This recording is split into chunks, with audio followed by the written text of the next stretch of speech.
SP সাহেব chair সাইরা বাড়ি গেছে ছুটি নিয়ে এক সপ্তাহ আসবে যেদিন আম্মাজান খানার টেবিলে ডাক দিয়ে কয়, বাবা আমি মা বৃদ্ধা হয়ে গেছি, কোন দিন মরে যাব জানি না, আমি বিদায় বেলা তোরে একটা কথা বলবো, মানবিনি? এসপি সাহেব বলে, মা জীবন দিয়া মানবো, বলো। আম্মাজান ডাক দিয়ে কয়, বাবা আমার কথা মান, আল্লাহ সম্মানের চেয়ারে বসাইছেন, এই জায়গায় বৈশা গরিবের উপরে জুলুম করবি না, হারাম টাকা আসলে খাবি না, কাউকে অসম্মানী করবি না, জবান দিয়া মিথ্যা কথা বলবি না। খানার টেবিলে এসপি সাহেব কয়, আম্মা যান মইরে গেলে যাব, আপনার এই কথা আমি কখনো ভঙ্গ করব না।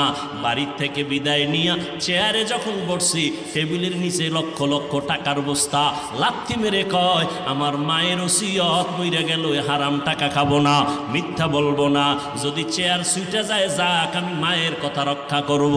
আমি 13 বছর বয়ান কইরা যা না করতে পারছি, আম্মা জানের 1 মিনিট কথা এসপি সাহেবরে আল্লাহর ওলি বানায় দিছি।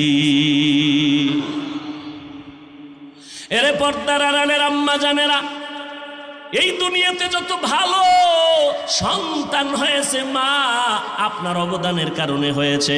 এরে আম্মা জান, আপনার মতো কত মা এলাকার মধ্যে এখনো ঘুরে ঘুরে দেখা যাবে, 5 বেলার নামাজ পড়ে, স্বামীর মাল হেফাজত করে, সন্তানটারে আদর্শওয়ালা বানায়, এই রকম মায়ের অভাব নাই। তাহাজ্জুদ নামাজও পড়ে, পর্দা রক্ষা করে চলে, নাই?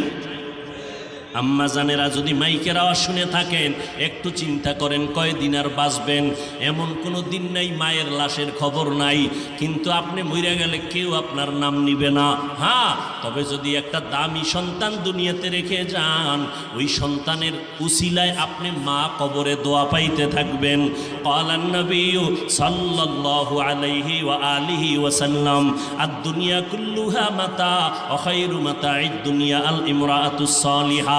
আল্লাহর নবী বলেন, দুনিয়াতে সব হলো সম্পদ, আর এই সম্পদের মধ্যে শ্রেষ্ঠ সম্পদ হলো নেককারিনী মহিলারা। এরে আম্মা জান, সন্তানের বিষয় ইমাম বড় একজন দার্শনিক, বড় বৈজ্ঞানিক, বড় একজন আল্লাহওয়ালা ইমাম গজালি রহমাতুল্লাহ আলাইহি বলেন, প্রত্যেকটা সন্তানের জন্য মা হলো প্রাথমিক শিক্ষিকা।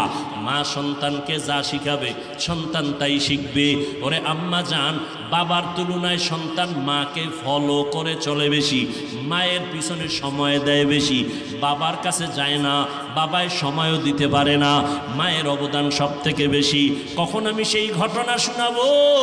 এরে আম্মা জান, খাজা মঈনুদ্দিন মদিনাতুল মুনাওয়ারা থেকে ভারতবর্ষে আসছেন কালেমার দাওয়াত নিয়া, মানুষের দ্বারে দ্বারে দৌড়ায় আর দাওয়াত দেয়। লক্ষ লক্ষ লক্ষ লক্ষ বিধর্মী কালেমা পড়েছে, কেউ বলে 90 লক্ষ, কেউ বলে 96, অসংখ্য বিধর্মী কালেমা পড়েছে। খাজা মঈনুদ্দিন মায়ের কাছে গিয়ে আনন্দ প্রকাশ করে।